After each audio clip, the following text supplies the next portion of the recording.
Quiero invitarlos que pueda abrir su Biblia. Vamos a compartir en esta tarde una palabra que continúa con este desarrollo de lo que venimos hablando acerca de los cambios que produce, o las reacciones que desata consecuencia, o toda reacción desata consecuencia, y dentro de esas reacciones, la oportunidad pasada que tuvimos de estar juntos, hablamos acerca del familiarismo o la familiaridad de las cosas, cómo el reino se movió y cómo el reino caminó por otra senda. En esta tarde les quiero compartir, dentro de ese mismo temario, hablar acerca de otra cualidad de las que muchas veces puede opacar o puede dañar o puede impedir el desarrollo y el crecimiento del reino o de la vida de fe, y tiene que ver con la cotidianeidad y el reino. Así se llama esta tarde esta palabra, la cotidianidad y el reino. Vamos a abrir la Biblia, si puede hacerlo, en San Juan capítulo 11, y vamos a ver cómo también, como en vez pasada, la familiaridad o el familiarismo no permite desarrollar el reino. San Juan 11, hoy vamos a ver cómo la cotidianidad muchas veces es una herramienta que no está en nuestra lista de cuidados. Hemos desarrollado la capacidad de cuidarnos de muchas cosas con tal de que el reino se desarrolle en nuestras vidas y que la fe en nuestras vidas se desarrolle. Pero toda la lista de las cosas que tenemos como cuidado o a las cuales nos cuidamos de esto, nos cuidamos de aquello, tratamos de mejorar aquí, tratamos de mejorar de otro lado, tratamos de ser aplicados en todas las cosas que Dios, por ejemplo, nos pide. Están todas relacionadas a el orden espiritual. Tratamos de no dejar puertas abiertas, tratamos de no permitir que tal vez declaraciones, corregimos la forma de hablar, y todo eso está muy bien. Y vamos armando nuestra lista de cuidados, nuestra lista de atenciones para no cometer errores, porque sabemos en este tiempo que todos los errores de fe que cometamos muchas veces no quitan del camino el reino, sino que muchas veces lo retrasan, y luego tenemos que volver sobre los pasos y corregir lo que hemos hecho mal, y lo único que hace es retrasar el desarrollo del reino en nuestras vidas. Pero también dentro de esa lista vamos a estudiar hoy un par de personas que como la cotidianeidad, lo cotidiano, y vamos a ver el origen de esa palabra, hizo que las reacciones de ellos ante Jesús sean cambiadas y sean transformadas. Entonces, capítulo 11 de Juan, versículo 1 dice: estaba entonces enfermo uno llamado Lázaro, de Betania, la aldea de María y de Marta, su hermana. Lo leemos de nuevo. Estaba entonces enfermo uno llamado Lázaro, de Betania, la aldea de María y de Marta, su hermana. ¿Quién eran estas personas? Para no hablar de personajes, porque a veces decir estos personajes queda como despectivo, pero ¿quién eran estas personas? Estas personas fueron personas que simplemente tuvieron una actitud inicial. Yo les cambié un poco los nombres para no hablar siempre de las mismas personas en el contexto, porque cuando hablamos de Lázaro todos sabemos que estamos hablando de un resucitado, pero cuando hablamos de Marta y de María, ya sabemos que cuando mencionamos en la Biblia o en la predicación a Marta, Marta es la preocupada, Marta es la carnal y María la espiritual. Entonces cada vez que mencionamos Marta y María, tenemos la carnal y la espiritual. Entonces yo le cambié el nombre, le puse Martita y Marita, las hermanitas Martita y Marita. Entonces la sacamos de esa idea de que ya está complicada, que pobres nombres están relacionados ya con que una es extraordinaria y la otra es carnal por demás, porque siempre estaba aferrada a lo natural, a la atención. Pero quiero que usted me acompañe para ver otro enfoque totalmente diferente a la carnal y a la espiritual, sino a lo cotidiano. ¿Cómo lo cotidiano en una persona puede transformar incluso la vida de fe? Todo en la vida, todo.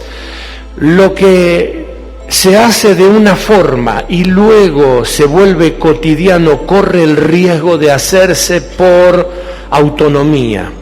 Cuando nosotros estamos acostumbrados a hacer siempre lo mismo, estamos acostumbrados a realizar las mismas actividades, casi inconscientemente nos automatizamos. Por eso te vas a encontrar que muchas veces hiciste lo que haces todos los días, pero no te acordás. Vos decís, yo no sé si lo hice o no lo hice. ¿A alguno le pasó esto alguna vez?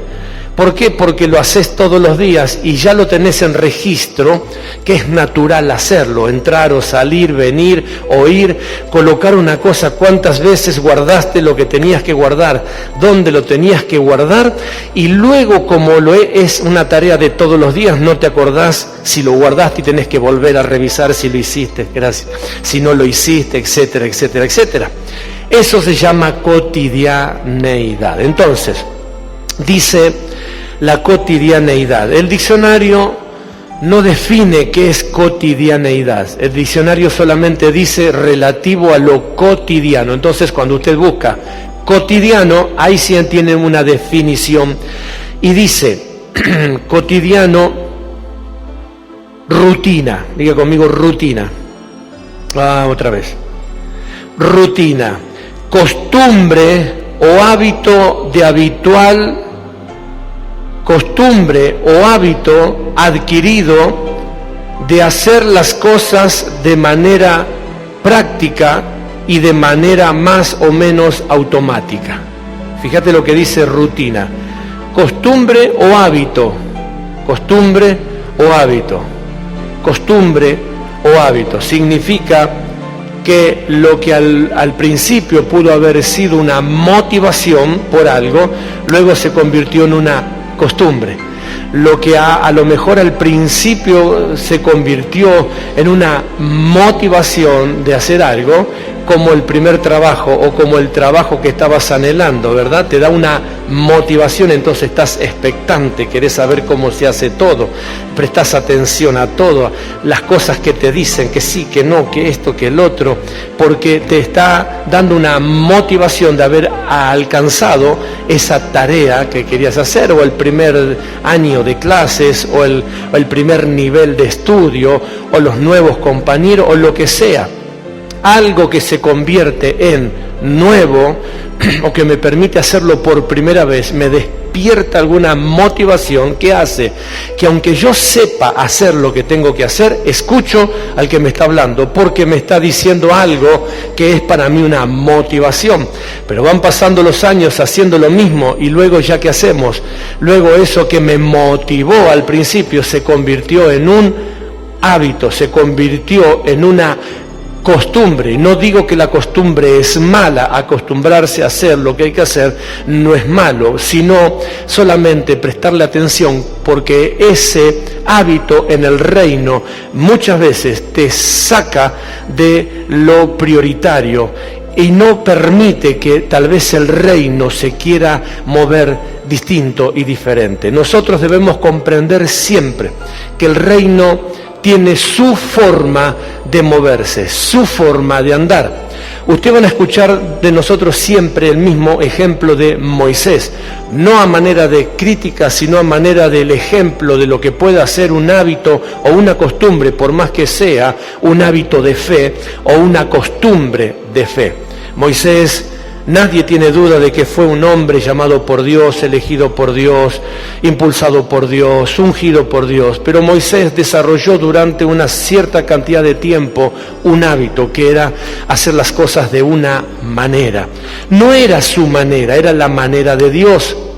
Pero el hábito muchas veces trata de encasillar a Dios o encasillar la fe a una forma y a una manera. Y la fe tiene multiforma, la fe tiene muchas maneras de obrar. Dios tiene muchas maneras de obrar. Por eso todos los evangelios están llenos de ejemplos que a uno, para darle la vista, le dijo recibe la vista, al otro para darle la vista escupió en tierra, hizo lodo y le puso barro en los ojos. El milagro era el mismo, los dos recibieron la vista, pero la forma era la manera.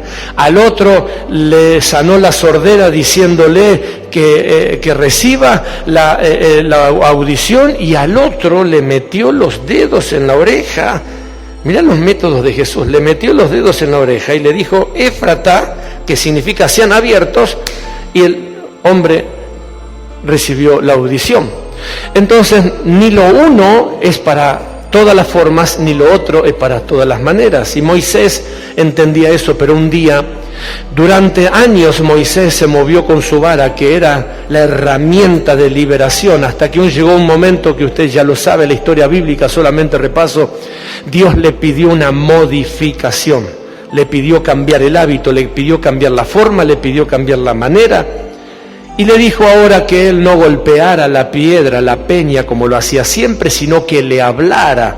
Moisés escuchó, Moisés prestó atención, pero como no era la primera vez que iba a sacar agua, ¿qué ganó? ¿La motivación de obedecer a Dios o el hábito? Como no era la primera vez que iba a hacer un milagro, ¿qué ganó? ¿La motivación de ver el milagro o la costumbre?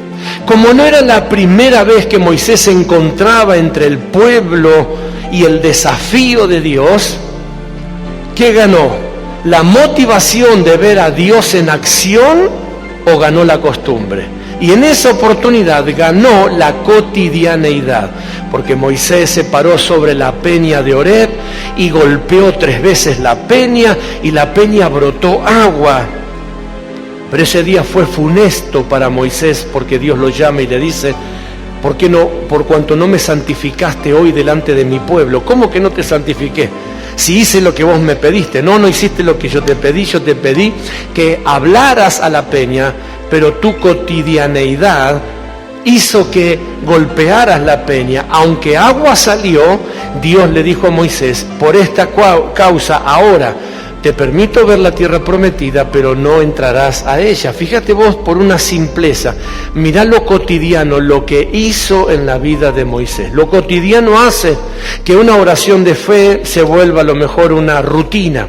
Lo cotidiano hace que una oración de poder, una oración que tiene un valor importante en una vida, se vuelva una práctica. Como decir, bueno, si yo no hago la oración de la mañana, por ejemplo, o si no hago la oración del mediodía, viste que hay gente que está acostumbrada a orar antes de la cena o el almuerzo, o de los dos o de uno, sí, según como le toca. Pero ¿qué pasa? Hay gente que empieza a comer porque está apurada y tiene hambre, ¿y qué es lo que le viene a la memoria? Que no oró. Y bueno, mientras va comiendo va orando. ¿Qué significa eso? Que tiene la cotidianeidad de orar, pero en un momento dado el cansancio, el apuro o el hambre hizo que la oración se olvidara y se sintió mal. Entonces estaba luchando entre el hambre y hacer lo que tenía que hacer, que era orar. Y bueno, esa es una pauta de las cuales nosotros tenemos que estudiar esto que estamos hablando, porque aún lo bueno y lo interesante que es nuestra vida de fe, si se transforma en cotidianeidad, que la definición de cotidianeidad es rutina, si mi vida de fe se transforma en una rutina, el resultado de esa rutina es religión. Y la religión, usted sabe muy bien, que no nos permite desarrollarnos como Dios quiere. No hay religión solamente la que nosotros siempre atacamos o ves que se ataca, que es la religión oficial o otras creencias. Yo he dicho muchas veces también que hay infinidades de creyentes que son religiosos, que no son espirituales, son religiosos, porque han hecho de su vida de fe la cotidianeidad de hacer ciertas cosas como costumbre. Una de ellas es cómo congregarse. Y entonces dice, ¿está mal tener la costumbre de congregarnos? No, está perfecto, pero si yo me congrego solo por el hecho de que tengo que asistir a la iglesia porque la iglesia está abierta, entonces no sirve para nada. Eso es cotidianeidad. Y a la prueba estamos que durante mucho tiempo una pandemia cerró las puertas de la iglesia y ahí aconteció la necesidad de muchas personas de que se sentían tal vez falta de la presencia de Dios porque el domingo a las 7 de la tarde no estaban en el templo, pero nosotros hemos enseñado a mover el reino y que bien podemos en nuestro hogar ponernos delante del Señor y estar de acuerdo en oración y la misma gloria de Dios allí se puede manifestar. ¿Es necesario congregarme? Sí, pero si solo me congrego por el hecho de que no tengo otra cosa que hacer, por el hecho de que no tengo otro lugar a donde ir o por el hecho de que me llevan y ya tengo la costumbre de llegar, entonces eso se convierte en un obstáculo para que mi vida de fe se desarrolle. Hay un ejemplo que quiero compartirles con ustedes y escribí lo siguiente. La rutina, como dije, es una costumbre o un hábito adquirido, es una costumbre adquirida, no es normal, es una costumbre adquirida, significa que eso lo recibimos por hacer las cosas de manera práctica y de manera más o menos automática. Entonces, el cristiano desarrolla una forma de registro de cosas en las cuales cuidarse, pero muchas veces no anota la rutina. El cristiano debe y necesita pasar por ese cuidado, por esa atención de que Dios, el reino, no se convierta en rutina, que el reino no sea rutina, que buscar a Dios no sea rutina, que sentir la presencia no sea una rutina, que estar en comunión con el Espíritu Santo, que el interesarse por la palabra, que nada del reino se vuelva rutina, que el reino todo no se vuelva rutina, porque cuando el reino se vuelve rutina, entonces se pierde la esencia del reino. ¿Y cuál es la esencia del reino? ¿Cuál es el espíritu del reino? Estar preparado para ver lo que Dios va a hacer hoy. Estar preparado para escuchar lo que Dios me va a hablar hoy. Yo ya sé lo que Dios me va a hablar. Es como querer hablar con alguien y antes que empiece a decir, no, hablo yo solo porque yo ya sé lo que vos me vas a decir. Entonces habla con el espejo, habla solo, ¿verdad? Esa es la rutina. Aunque yo sé lo que Dios me va a hablar. ¿Cuántos saben lo que Dios le va a hablar? ¿Lo conoce a Dios?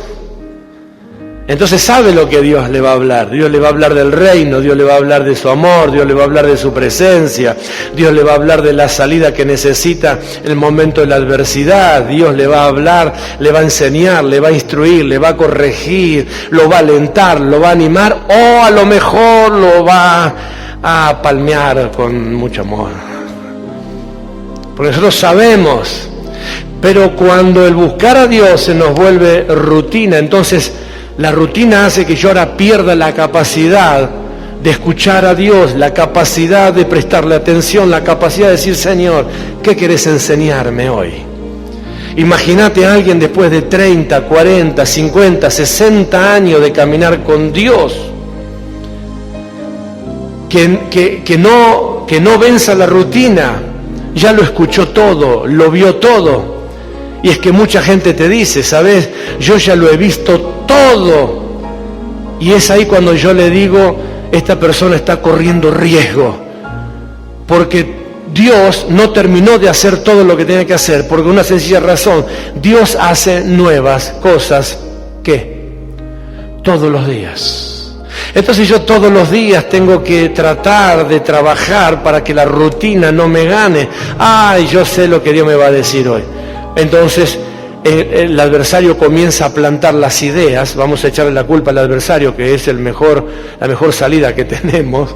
Es, ¿para qué vas a orar hoy si ya sabes lo que Dios te va a decir? Y empezamos a quitar recursos que son muy necesarios sostenerlos, porque el día que dejo de hablar con Dios, de buscar a Dios, de pedirle a Dios, solamente de disponer mi oído para que Dios me hable, ese día comienzo a morir de a poquito y la cotidianeidad empieza a ganar espacio. Entonces, San Juan 11, nos habla de una historia muy importante. Y yo puse una pregunta aquí mientras anotaba lo que el Señor me hablaba.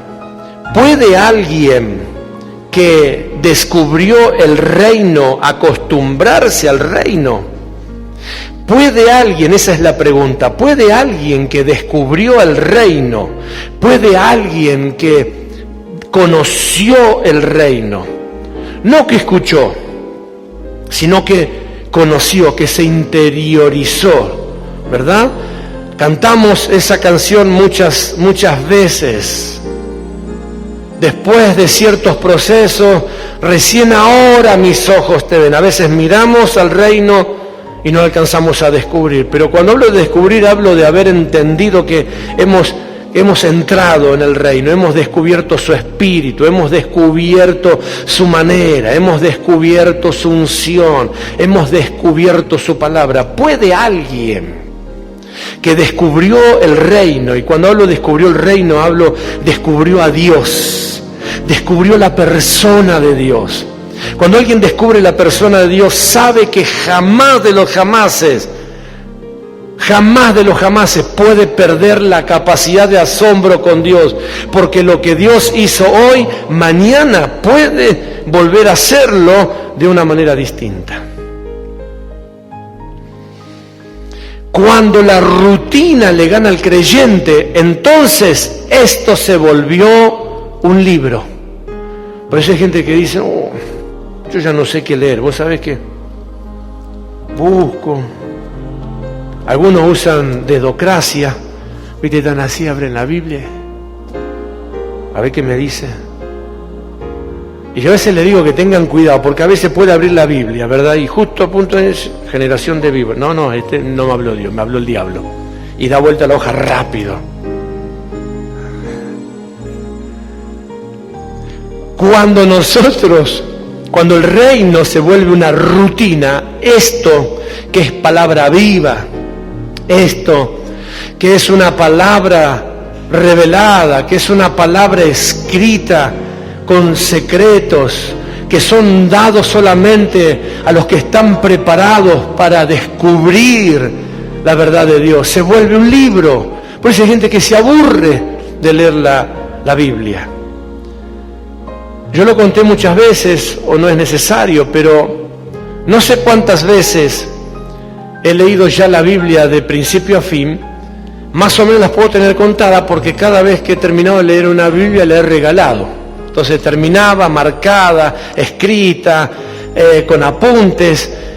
Cuando tenía a alguien que sentía muy cercano, agarraba mi Biblia, que yo ya la tenía toda preparada, marcada, sabía dónde estaba tenía mis propias anotaciones, la regalaba y empezaba de nuevo. Alguna vez me preguntaron por qué hacía eso, y dije, porque no quiero que la palabra de Dios se vuelva una rutina, no pierdo nunca la expectativa de que Dios me va a hablar, aunque ya la he leído de tapa a tapa.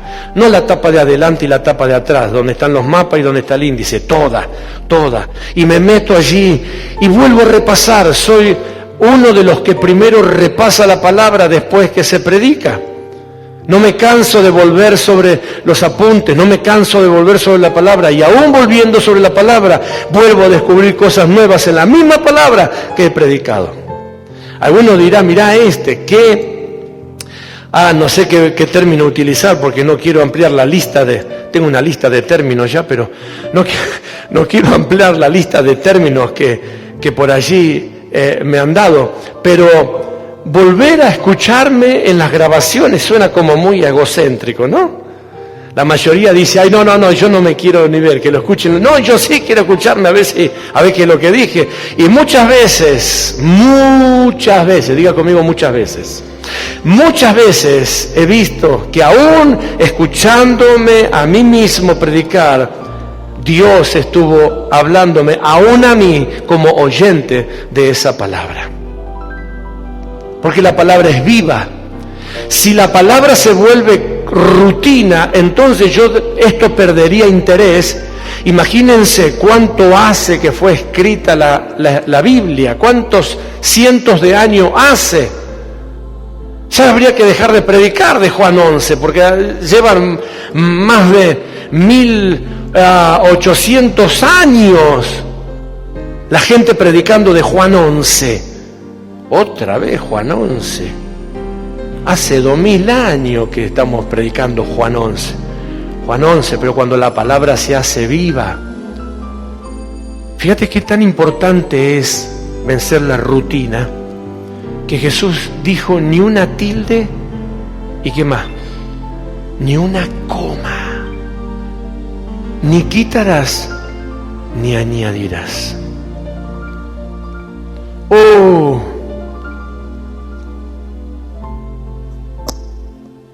pero esta no es la prédica de la semana pasada, sí, pero resulta que la semana pasada tal vez tus oídos no estaban tan preparados como los de hoy y solamente estuviste y se desarrolló la palabra y pasó, pero al otro fin de semana o al otro culto se volvió a dar la palabra y ese día para vos fue ¡wow! ¡Qué hermosa palabra! Era la misma.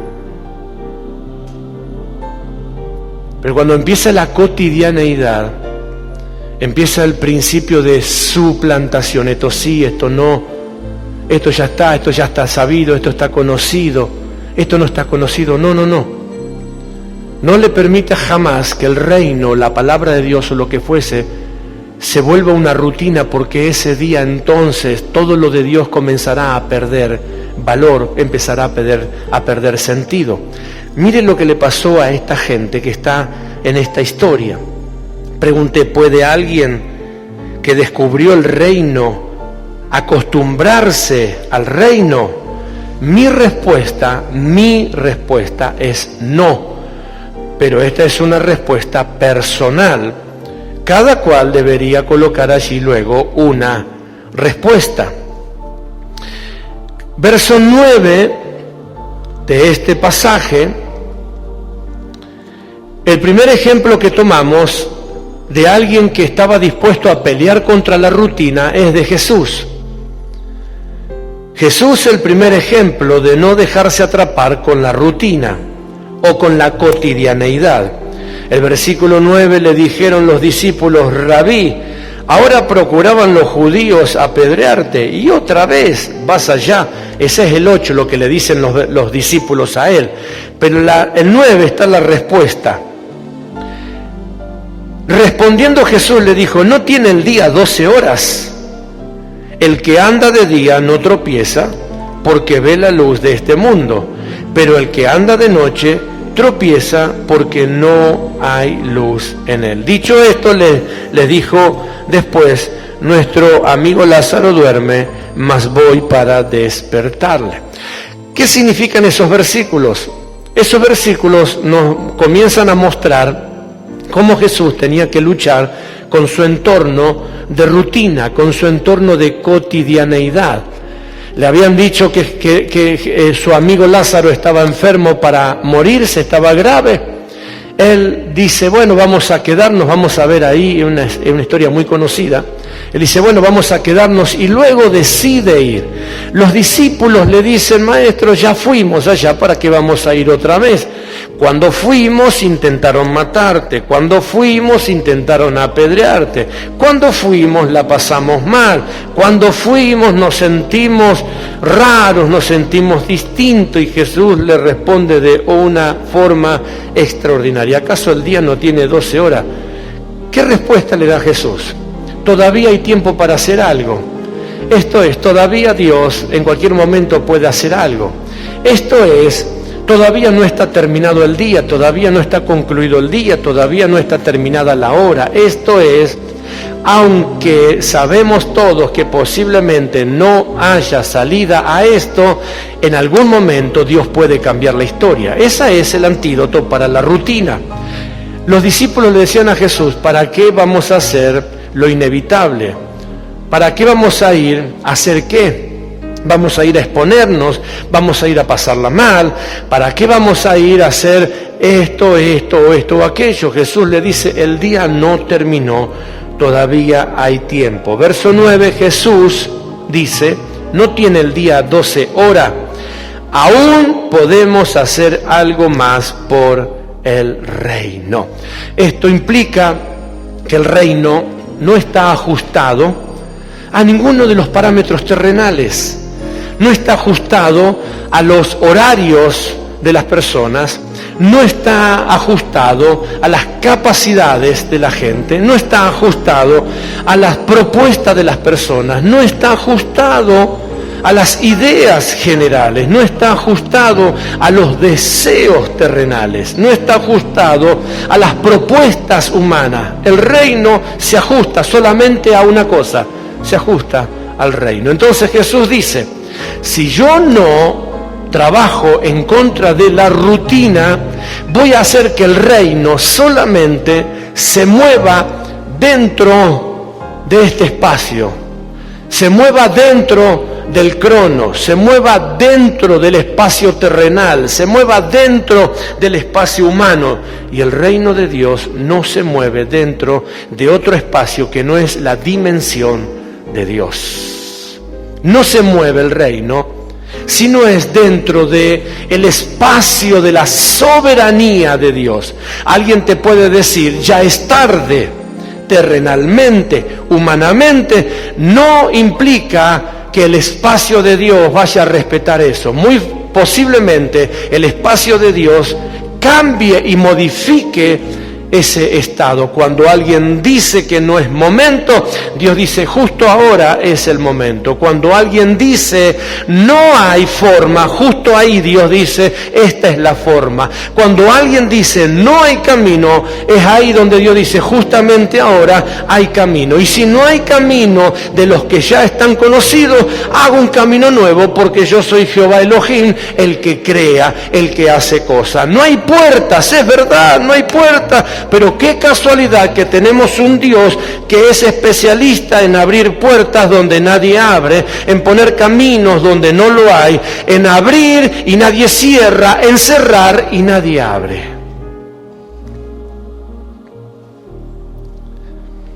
La rutina es lo que no deja entender esas cosas, porque la rutina es lo que practicamos todos los días.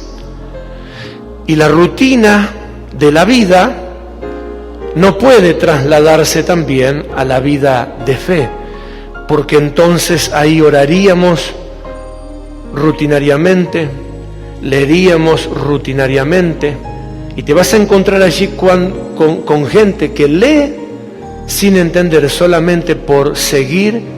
Si usted compra una Biblia, desde hace muchos años, ya antes no había, pero desde hace muchos años, creo que al final de las últimas hojas hay un plan de estudio para leer la Biblia en un año. Y te dice todo lo que tenés que leer de forma sistemática. Y entonces hay gente que lee la Biblia, por ejemplo, para ajustarse al plan de lectura, para leer toda la Biblia en un año. Pero seguro estoy que cuando pasan un par de meses le preguntás algo de lo que leyó y ni se acuerda.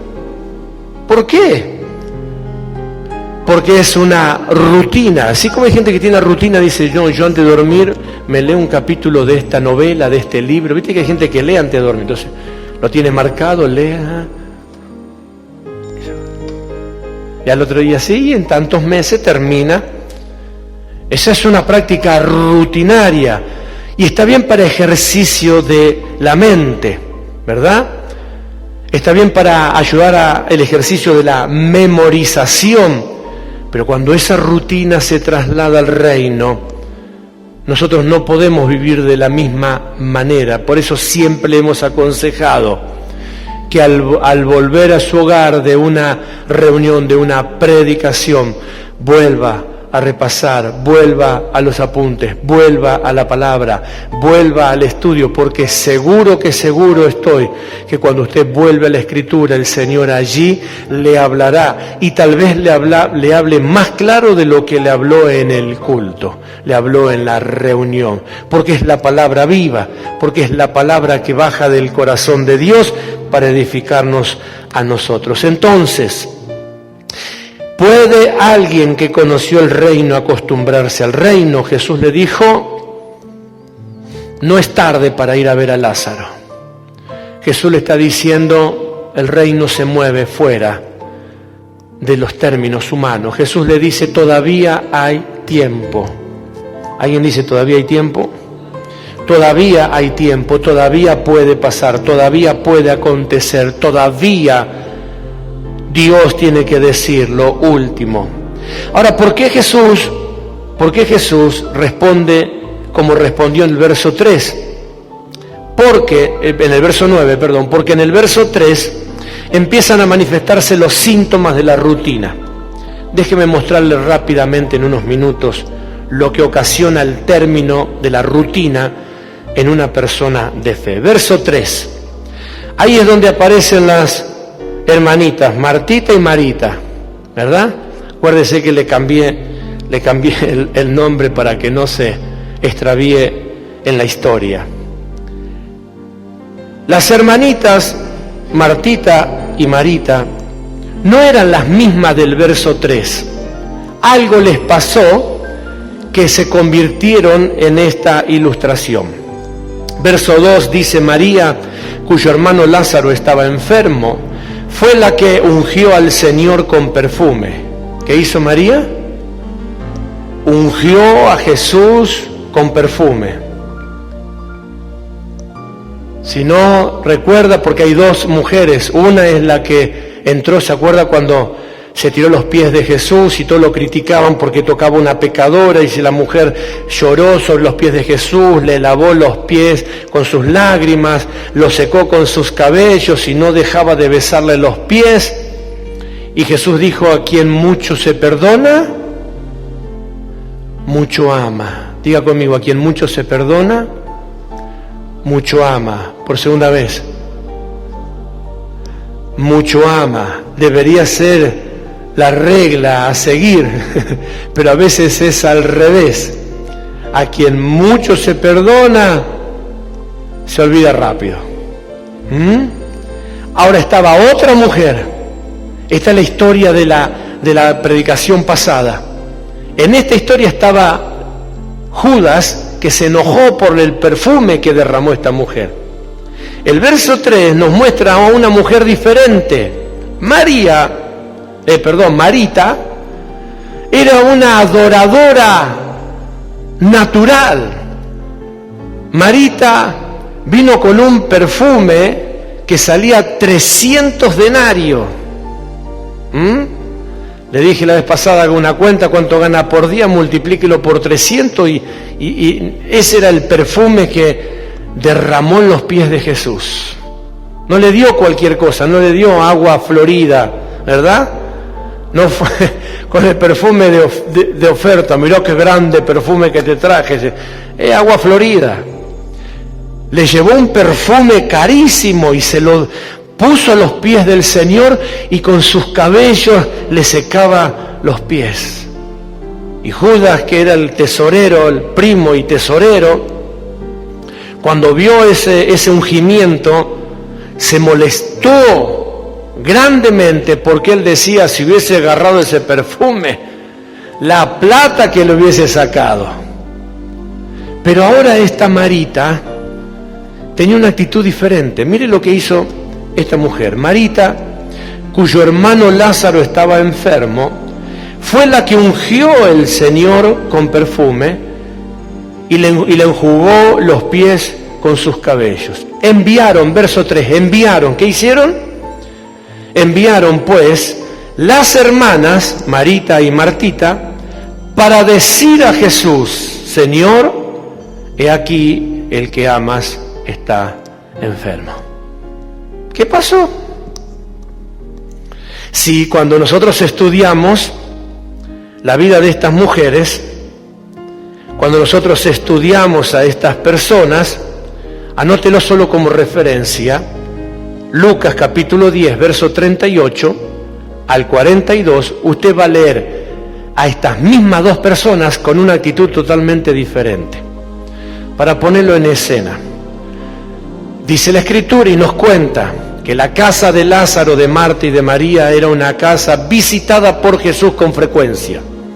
Era una casa a la cual Jesús iba asiduamente, no era la primera vez que iba.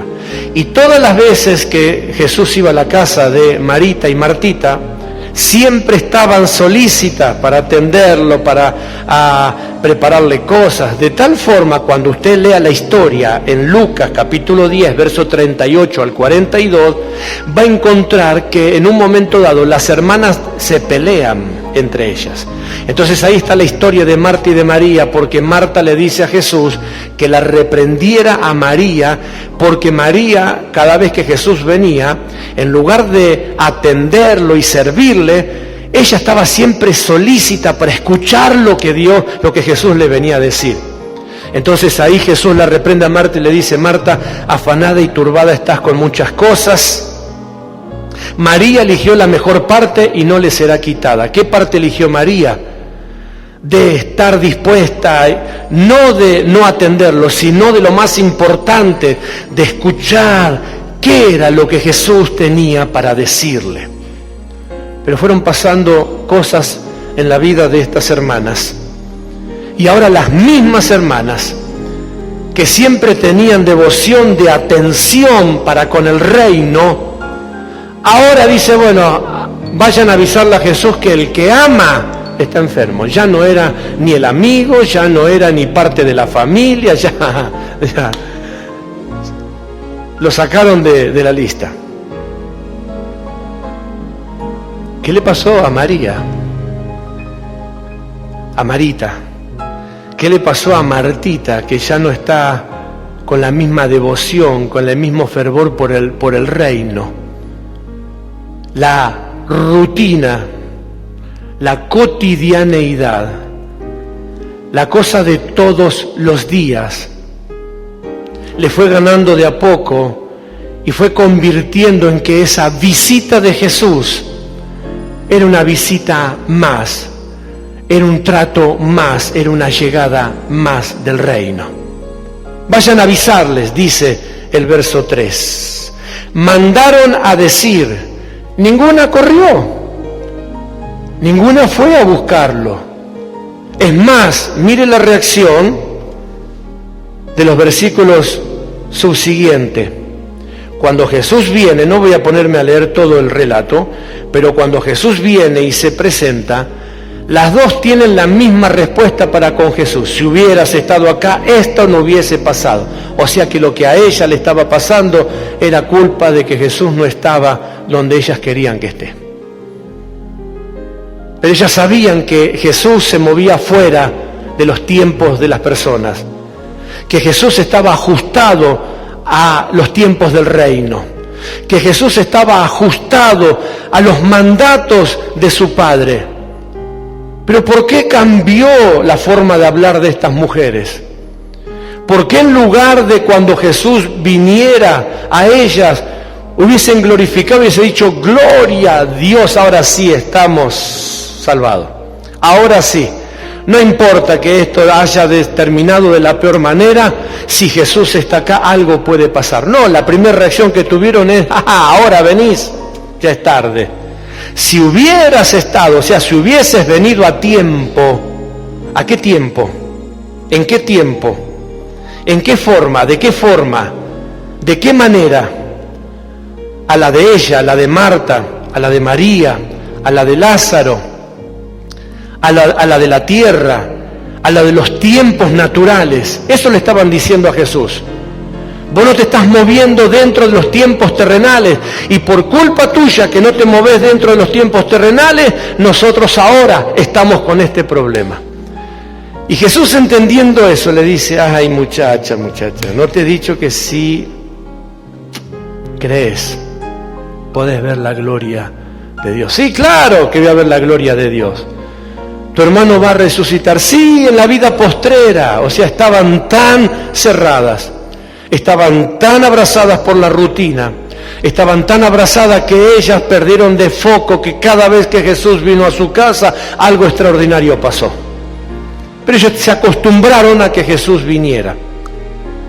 Entonces, toda nuestra vida tiene que tener una alarma, porque nosotros estamos llenos de prácticas todos los días en nuestros relacionamientos.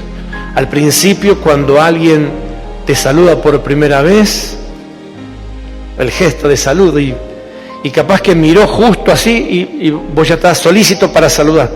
Pero como lo saluda todos los días, después a lo mejor de unos cuantos meses, hola. ¿Por qué? Porque es la rutina de saludar a alguien todos los días. Cuando perdemos la capacidad, cuando no vencemos la rutina, lo que un día nos despertó, algo se convirtió después en un cumplido. Ya cumplí. Ahí tenés, señores, gracias. Eso le pasó a Marta con el tiempo. Al principio estaba solícita, esperando, expectante que Jesús pasara, porque ella sabía que cada vez que Jesús llegara, algo extraordinario pasaba en su familia. Pero el paso de los meses, no mucho, Jesús tuvo 3 años y medio en actividad ministerial, nada más.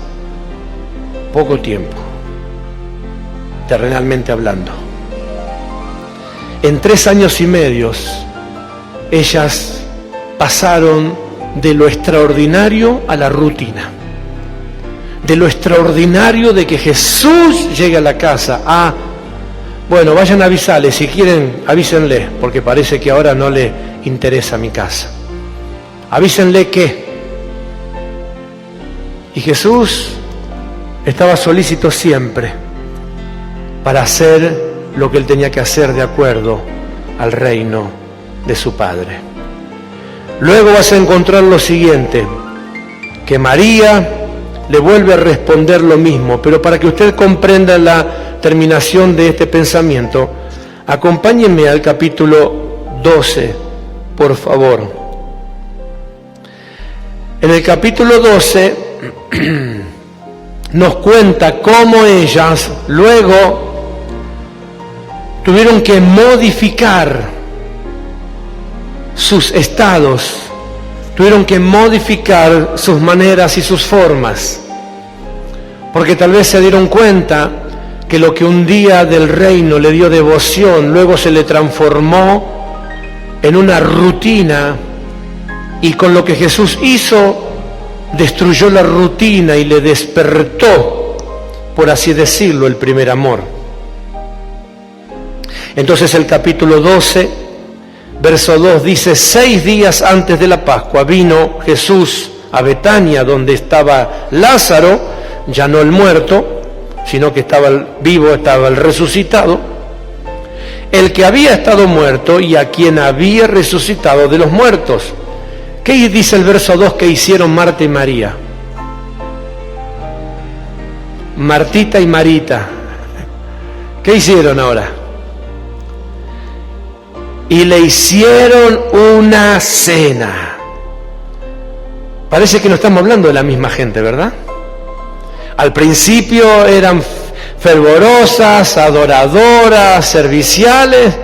Después la rutina del reino las estancó en una condición de ¿qué?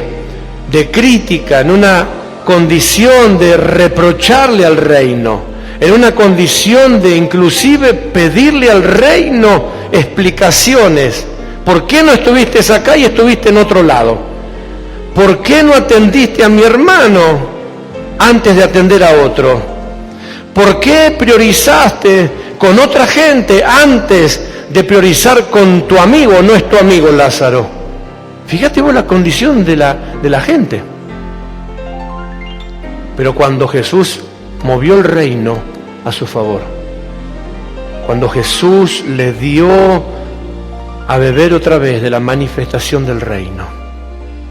Encontramos el verso 12 y dice que ahora Martita y Marita y el resucitado que estaba sentado a la cabecera le hicieron una fiesta. Y mi pregunta es, ¿acaso el reino necesita una fiesta? No.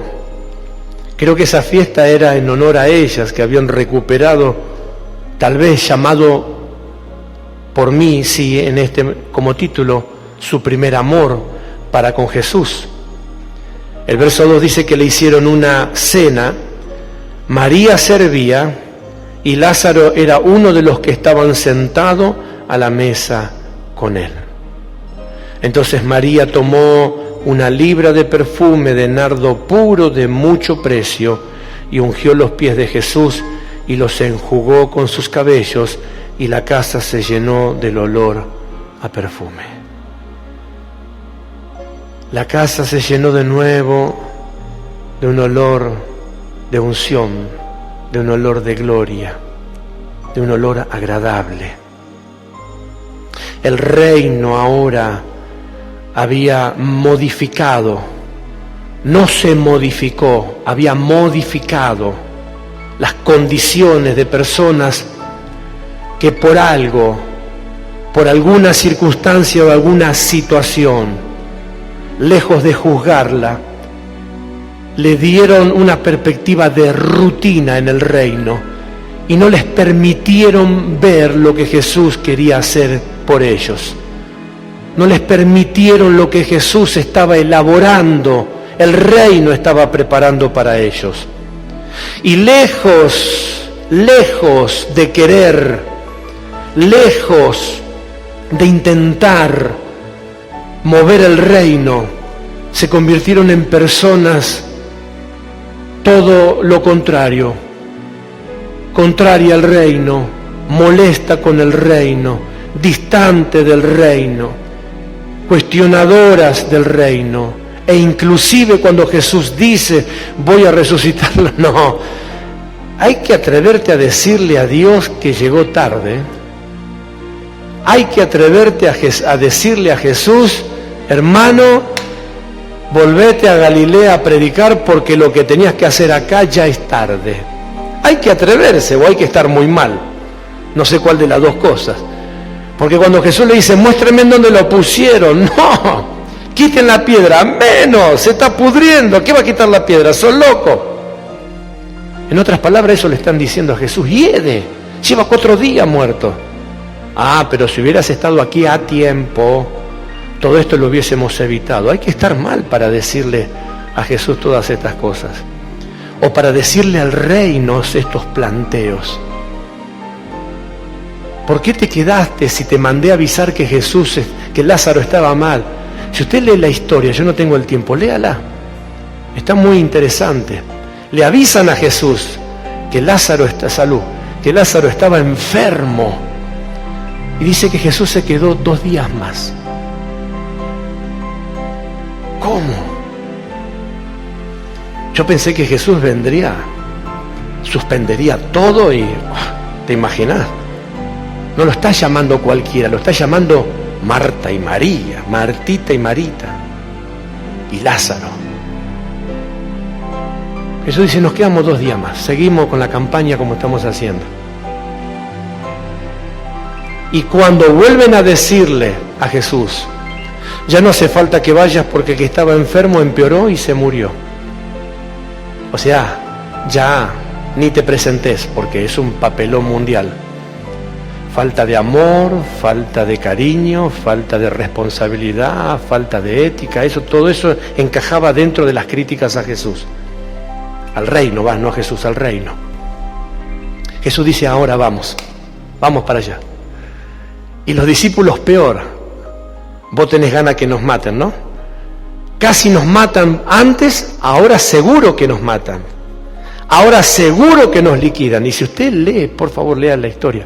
Dice que Jesús arrancó para Betania y los discípulos dicen, vamos con él para que muramos también. O sea, una maravilla. Ahora, ¿qué le pasó a los discípulos? Se acostumbraron a verlo a Jesús resolviendo cosas, se acostumbraron a los tiempos, se acostumbraron, la rutina de a poquito lo fue comiendo, la rutina les fue ganando, la rutina los fue llevando y acorralando, los fue nublando de tal forma que cuando el reino quiso manifestarse para romper los sitios, para romper los moldes, para romper las maneras, para romper las formas humanas, no pudieron. Se volvieron cuasi enemigos de lo que Dios quería hacer. Pero una vez más, estamos viendo que el reino, ¿qué es lo que hace? El reino sigue su curso. El reino sigue haciendo lo que tiene que hacer, porque el reino solamente se ajusta a un tiempo y a un espacio, que es al tiempo de Dios y al espacio del Espíritu de Dios, que es la dimensión de Dios. No hay espacio terrenal, no hay forma terrenal, no hay manera terrenal que le pueda decir al reino que tiene prioridades para moverse, que tiene formas para moverse, que tiene maneras para moverse o que tiene dirección para moverse. Todo lo demás se tiene que mover y se tiene que ajustar a la forma del reino de Dios. Por eso se llama el reino de Dios. Entonces, si hubieras estado aquí, verso 2 y verso 3 terminé. Le hicieron una cena. Martita volvió a servir. 3. Lo ungieron, le dieron una ofrenda de 300 días de trabajo. Mirá si no estaban motivadas ahora. Tenés que ofrendar 300 días de trabajo. Y esto puede incluir también muchas veces para situaciones económicas que le pasa a la gente, ¿verdad? Jesús esto lo enseñó millones de veces para las ofrendas y para las finanzas. ¿Por qué está en la Escritura la enseñanza de la viuda que dio más que todo? Todos la leen, la han desarrollado aquí para las finanzas, y dice que Jesús está con el canasto. Jesús está al lado del ofrendero donde todos echaban la ofrenda. Y él estaba mirando lo que se estaba poniendo.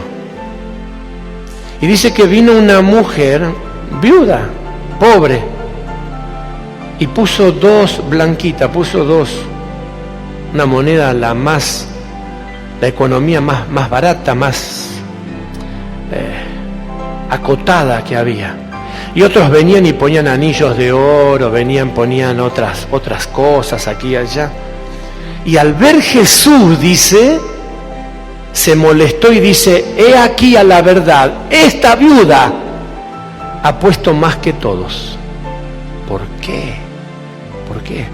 Porque todos estos pusieron rutina, porque sabían que, ¿qué dice la Biblia? Nadie puede venir a Dios con las manos vacías. Entonces, bueno, ¿cuánto me sobró del súper? Así hacían en esa historia bíblica. Llegó la hora de la ofrenda, vamos a la hora de la ofrenda. Pero esa mujer, dice Jesús, dio todo lo que tenía, por eso dio más que todos, porque la mayoría dio rutinariamente, dio porque había que dar. Bueno, ya que estamos, porque hay que cumplir con el templo, nadie puede venir a Dios con las manos vacías, o sea que hay que pagar la ofrenda del templo. Entonces, bueno, aunque no estemos ni convencidos, ni estemos bien, ni estemos motivados, vamos a dar la ofrenda para el templo, Eso también es, por eso la alerta de la rutina, porque aún modifica nuestra exposición financiera delante de Dios, nuestra motivación, y no hablo de cantidades, sino que hablo de motivaciones. Siempre cuando enseño finanzas enseño lo mismo. El primer diezmo no es lo mismo que el diezmo después de 10 años, de 5 años. Doy este ejemplo cuando enseño finanzas. Gente que ha pasado por situaciones económicas acotadas. ¿Qué felicidad tiene cuando da el primer diezmo? ¿Te acordás de tu primer diezmo? ¡Qué felicidad! Y vos sabés muy bien que tu primer diezmo tal vez eran, bueno, ya ahora no hay casi moneda, pero eran moneditas, y venía al altar y pasaba con una, Señor, mi primer diezmo. Pero después fueron pasando los años, y la economía fue creciendo, y los compromisos fueron variando, y después de tanto tiempo, ¿cómo sigo pasando hoy al altar con mi finanza? Con esa misma motivación, con esa misma, Señor, sigo trayéndote mi diezmo. Bueno, acá está mi diezmo. Y los depositamos como que, bueno, también la rutina de cómo hacemos las cosas llega a todos esos espacios. Y dice la Escritura que Dios ama a qué tipo de dador. Alegre, alegre, alegre. No importa ni la cantidad, ni importa la cantidad de años que yo haga que estoy haciendo lo mismo. Mi motivación, si no es al menos más que la de antes, debe ser al menos la misma.